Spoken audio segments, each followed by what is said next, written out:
अतः श्रीलिंग महाप्राणायाम 44 अध्याय। चारों युग का परिमाण। इंद्र बोले, कलयुग में मनुष्य माया, असूया और तपस्वियों का वध आदि करेंगे तथा व्याकुल रहेंगे। प्रसादक रोग तथा भूख का भय तथा वर्षा न होने का भय तथा देशों में नाना प्रकार के कष्ट संकट रहेंगे। अधर्म में चित रहने के कारण वेद को प्रमाण नहीं मानेंगे। अधार्मिक, अनाचारी, महाक्रोध तथा अल्प बुद्धि वाले होंगे। मनुष्य झूठ अधिक बोलेंगे, उनकी संतान दुराचारी होगी। ब्राह्मणों के कर्म दोष के द्वारा प्रजा में भय रहेगा। ब्राह्मण वेद नहीं पढ़ेंगे। ब्राह्मण, वैश्य, क्षत्रिय आदि क्रम से नष्ट होने लगेंगे। शूद्र ब्राह्मण से मंत्र लेंगे। खाना पीना भी ब्राह्मणों के साथ करने लगेंगे। विशेष करके शूद्र राजा होंगे तथा ब्राह्मणों का वध करेंगे। भ्रूण हत्या तथा वीर हत्या होने लगेगी। शूद्र ब्राह्मणों का आचार करेंगे। राजा चोरों की सी वृत्ति वाले होंगे। मनुष्यों में वर्णाश्रम नहीं रहेंगे। भूमि अल्प फल वाली रहेगी। राजा रक्षक नहीं रहेंगे। शूद्र ज्ञानी होकर ब्राह्मणों से अभिवादन कराएंगे। ब्राह्मण शूद्रों के यहाँ जीविका करेंगे। तप और यज्ञ के फल को बेचने वाले ब्राह्मण अधिक होंगे। कलयुग में यति बहुत होंगे, जिनमें पुरुष थोड़े और स्त्रियां अधिक होंगी। स्त्रियां व्यभिचारिणी ज़्यादा होंगी।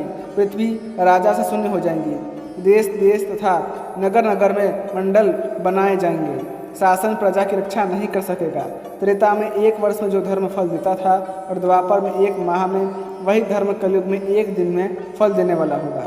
सतयुग, त्रेता, द्वापर, कलयुग की 1000 चौकड़ी का ब्रह्मा का 1 दिन होता है, उतनी ही रात्रि होती है।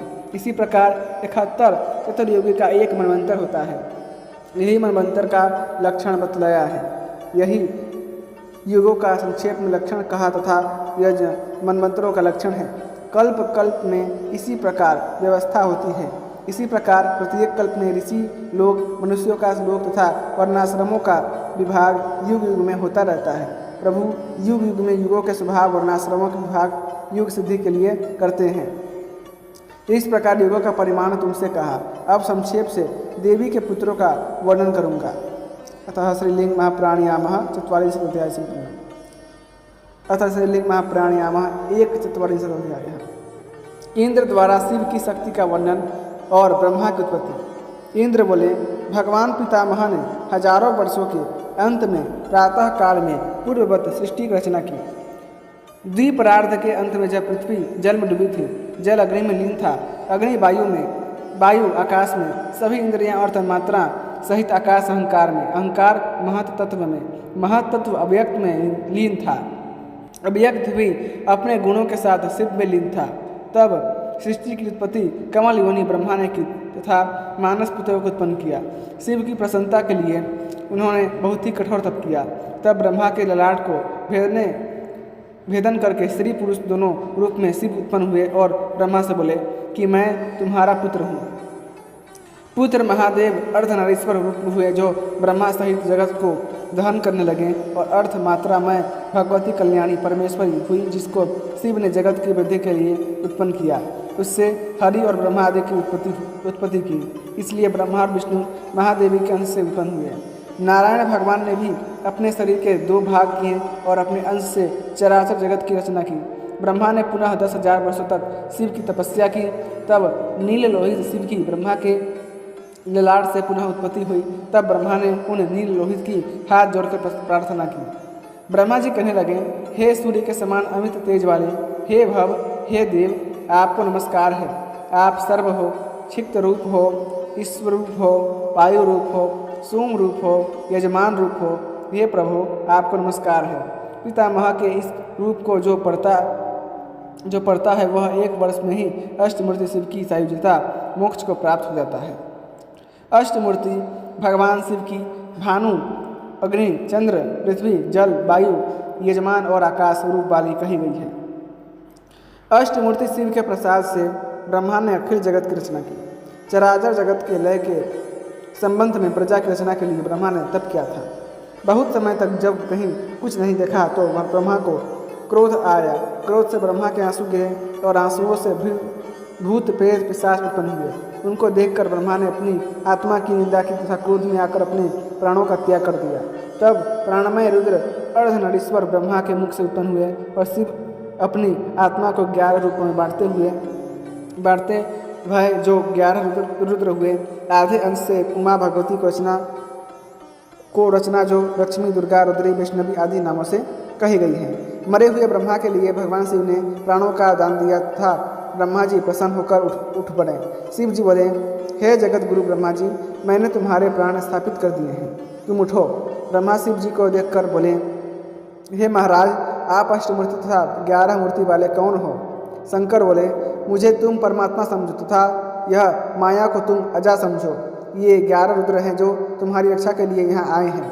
हाथ जोड़कर गदगद वाणी से ब्रह्मा बोले, हे देव, मैं दुखों से व्याप्त हूँ, आप मुझे संसार से मुक्त करने में योग्य हैं। तब उमापति शंकर ब्रह्मा को आश्वासन देकर रुद्रों सहित वहीं अंतर्ध्यान हो गए। इंद्र कहता है, हे शिलाद, अयोनिज तथा मृत्युहीन पुत्र दुर्लभ है। ब्रह्मा जी अयोनिज नहीं है तथा मृत्यु से रहित नहीं है, किंतु रुद्र यदि प्रसन्न हो जाएं तो वे मृत्युहीन हैं और अयोनिज पुत्र दे सकते हैं। मृत्युहीन और अयोनिज पुत्र दे सकते हैं, उनको कुछ भी दुर्लभ नहीं है।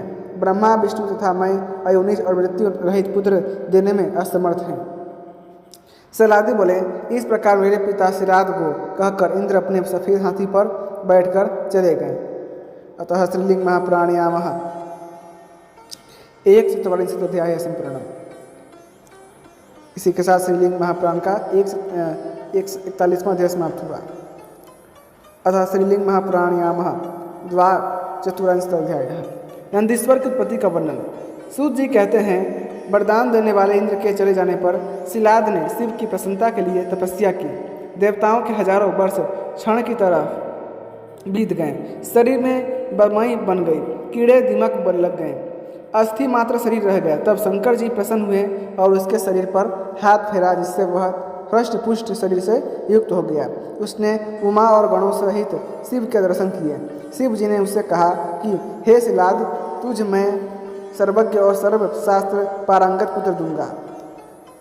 शिलाद बोला, हे शंकर, मुझे अयोनिज तथा मृत्युहीन पुत्र दो। महादेव जी बोले, हे ब्राह्मण, पूर्व में ब्रह्मा ने प्रार्थना करके मुझसे अवतार धर्म किए लिए प्रार्थना की है, सो मैं नंदी नाम वाला अयोनिज तेरा पुत्र होऊंगा। तुम मेरे पिता होगे और मैं जगत में तुम्हारा पुत्र होऊंगा। ऐसा कहकर शिव अंतर्ध्यान हो गए। रुद्र की कृपा से यज्ञ की भूमि में से शिव उत्पन्न हुए। आकाश से देवताओं ने पुष्पों की वर्षा की। 3 नेत्र वाले, 4 भुजाओं वाले, जटा मुकुट धारण किए हुए, वज्रादि आयुध धारण किए हुए शिव को देखकर देवता आदि लोग स्तुति करने लगे। अप्सराएं नृत्य करने लगी। वसु, रुद्र, इंद्र आदि सभी प्रार्थना करने लगे। साक्षात लक्ष्मी, ज्येष्ठा, सची देवी, दिति, अदिति, नंदा, भद्रा, सुशीला भी मेरी स्तुति करने लगी। शिलाद मुनि मुझ शिव की इस प्रकार स्तुति करने लगे।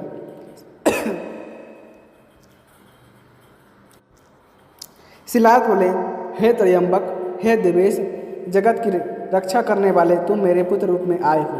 हे अयोनिज, हे ईशान, हे जगत गुरु, आप मेरी रक्षा कीजिए। तुमने मुझको नंदित अर्थात आनंदित किया है, इससे आपका नाम नंदी है। मेरे पिता माता सभी रुद्रलोक को चले गए हैं, अब मेरा जन्म सफल हुआ। हे सुरेश, हे नंदीश्वर, आपको नमस्कार है। आपको पुत्र समझकर जो कुछ मैंने कहा उसे क्षमा करो। इस स्तोत्र को जो भी कोई पढ़ता है या भक्ति सहित सुनाता है, वह मेरे साथ रुद्रलोक में आनंद के साथ निवास करता है।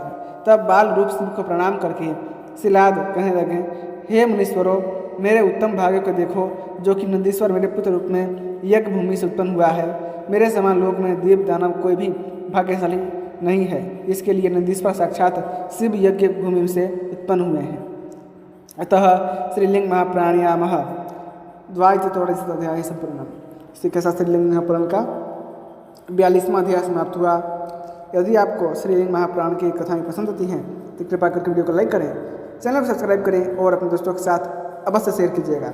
धन्यवाद। जय श्रीमन नारायण। ओम नमः शिवाय।